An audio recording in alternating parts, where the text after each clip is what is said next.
여러분 안녕하십니까? 오늘 또 참으로 좋은 날입니다. 하나님께서 큰 기쁨으로 채워주시기 바랍니다.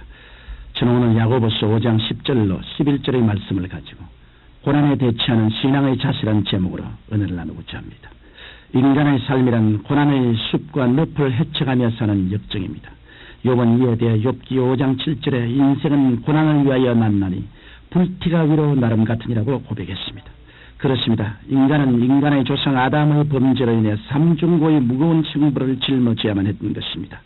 다시 말하면 영혼의 죽음과 육체의 죽음과 생활의 저주에서 파생되는 불티처럼 많은 고난을 겪어야 했습니다. 죄라고는 전혀 없으신 하나님의 아들 예수님조차도 고난과 고생으로 점철된 삶을 살았었으며 나중에는 고난의 극이라 할 수 있는 십자가의 고난 당하셨습니다. 고난은 누구에게나 다가옵니다. 그런데 우리가 이 고난을 어떻게 대처하느냐에 따라 우리는 더 나은 내일을 창조할 수도 있고 파멸의 구렁텅이로 떨어질 수도 있습니다. 이러므로 저는 고난이 다가왔을 때 우리 신앙인은 어떠한 자세를 가져야만 그 고난을 풍성한 축복의 발판으로 삼을 수 있는가에 대해 성경 야고보서 5장 말씀에 입각해서 말씀해드리고자 합니다. 첫째로 고난을 당할 때 우리의 신앙인은 이상한 일을 당한 같이 생각지 말아야 합니다. 수많은 사람들이 고난이 다가오면 왜 내게 이런 고난이 다가오는가? 이것은 비정상적인 것이 아닌가라고 하며 그 고난에 대해 심히 반발합니다. 그러나 고난은 이상한 것이 아니라 정상적인 것입니다. 인간은 이 세상에서 반드시 고난을 체험하며 살게 되어 있습니다. 그러므로 성경 야고보서 1장 2절로 4절에는 내 형제들아 너희가 여러 가지 시험을 만나거든 온전히 기쁘게 여기라. 이는 너희 믿음의 시련이 인내를 만들어내는 줄 너희가 알미라. 인내를 온전히 이루라. 이는 너희로 온전하고 구비하여 조금도 부족함이 없게 하리 함이라고 하였습니다. 성경은 이처럼 고난을 당할 때에는 오히려 그 고난을 기쁘게 받아들이라고 말씀하신 것입니다. 고난을 당할 때 불평과 원망을 품으면 모든 것이 부정적이 되고 맙니다. 그렇게 되면 그 자체보다 부정적인 마음이 영혼을 파괴하며 마음의 안정과 기쁨과 소망을 산산조각 내고 마는 것입니다. 그러나 우리가 고난을 기쁘게 받아들이고 긍정적인 자세를 갖추면 그 고난은 저주로 왔다가 축복으로 변화되고 마는 것입니다. 이러므로 우리에게 고난이 다가왔을 때 우리는 그 고난을 기쁘게 받아들여야 합니다. 왜냐하면 고난은 오히려 새로운 삶을 창조하게 만드는 도전이요 기회가 되며 또한 고난은 하나님께 더 가까이 나가 자신의 죄를 회개하고 하나님을 의지할 수 있도록 해주기 때문인 것입니다. 신앙적으로 나태했던 사람도 고난을 당하면 새벽기도도 불평 없이 나가고 철야기도도 열심히 하게 되며 세상을 의지하지 않고 생사화복을 주관하시는 하나님만을 의지하게 되는 것입니다. 이 때문에 우리가 고난을 당할 때는 그 고난을 감사함으로 받아들여야지 절대로 부정적인 태도로 받아들이지 말아야 합니다. 범사에 감사라고 하신 말씀처럼 우리가 감사하는 마음, 기쁜 마음, 긍정적인 마음으로 고난에 대처해 나가면 우리를 파괴하려는 고난은 그 힘을 잃어버리게 되고 대신 우리 앞에는 더 발전적인 희망의 길이 열리게 되는 것입니다. 둘째로 고난을 당할 때 우리는 원한을 품지 말아야 합니다. 오늘날 고난을 당했을 때 환경에 대해 저주를 하고 하나님께 원한을 품음으로 하나님과의 교제가 끊기고 기쁨과 평안을 잃은 채 더욱 절망의 늪으로 빠져버리는 사람들이 얼마나 많은지 모릅니다.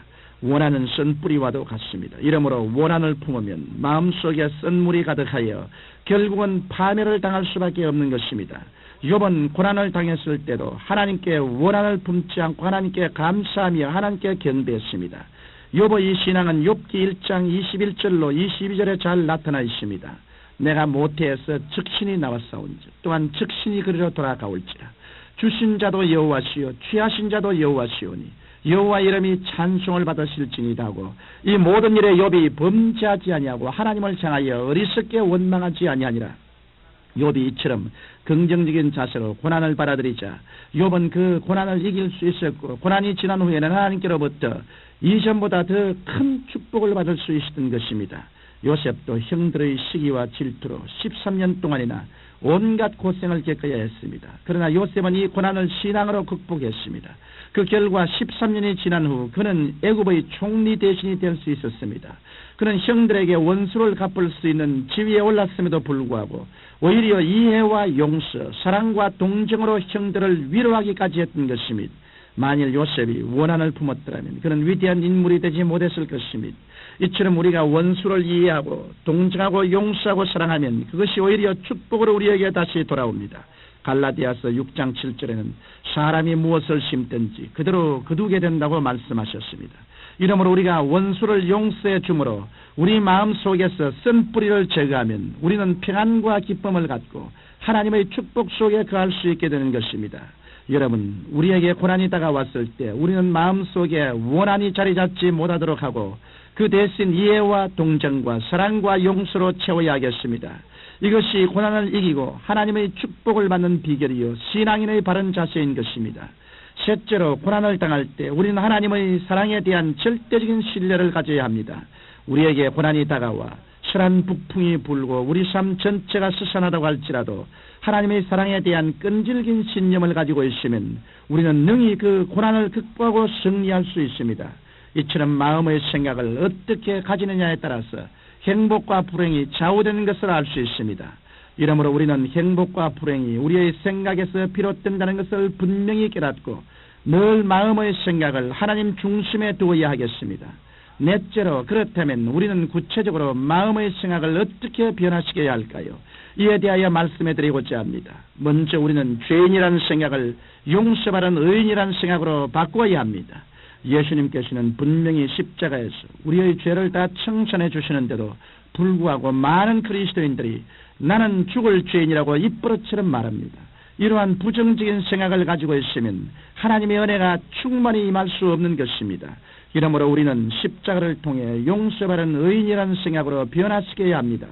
또한 저주 아래 있다는 생각을 저주에서 해방되었다는 생각으로 바꾸어야 합니다. 처음 사람 아담이 죄를 짓고 에덴에서 쫓겨날 때 땅이 저주를 받아 가시와 응급기를 내었으나 마지막 아담이신 예수님께서 인간의 이 모든 저주를 십자가에서 청산하셨습니다. 이러므로 그리스도 안에서 새로운 피조물이 된 우리는 우리의 생각을 나는 거듭난 사람이요 저주에서 노연한 사람이라는 올바른 생각으로 바꾸어야 하는 것입니다. 나아가서 우리의 생각은 연약과 질병의 생각에서 치료받은 생각으로 바꾸어야 합니다. 아담이 하나님을 반역함으로 받은 저주 중 하나가 질병이었으나 이것도 역시 마지막 아담 예수님께서 채찍에 맞으심으로 청산하셨습니다. 이러므로 그리스도인들은 치료함을 받은 자라는 생각으로 늘 채워놓아야 합니다. 뿐만 아니라 우리는 죽음을 이기고 영생을 누릴 생각으로 바꾸어야 합니다. 인간은 아담의 죄로 인해 누구나 죽을 운명에 처해 있었습니다. 그러나 예수님을 구주로 영접한 사람들은 예수님의 부활을 통해 죽음의 권세를 이기고 영원한 생명을 누릴 자임을 분명히 알아야 하겠습니다. 이러므로 이 방송을 청취하시는 여러분은 그리스도 안에서 옛 생각을 버리고 새로운 생각인 용서받은 의인의 생각, 저주에서 해방받은 생각, 질병에서 치료받은 생각, 죽음을 이기고 영생을 누릴 생각으로 충만해져야 될 것입니다. 살아계신 아버지 하나님, 우리 마음의 생각을 바로 고침으로 성령께서 우리를 통하여 역사할 수 있도록 도와주옵소서. 예수님 이름으로 기도합니다.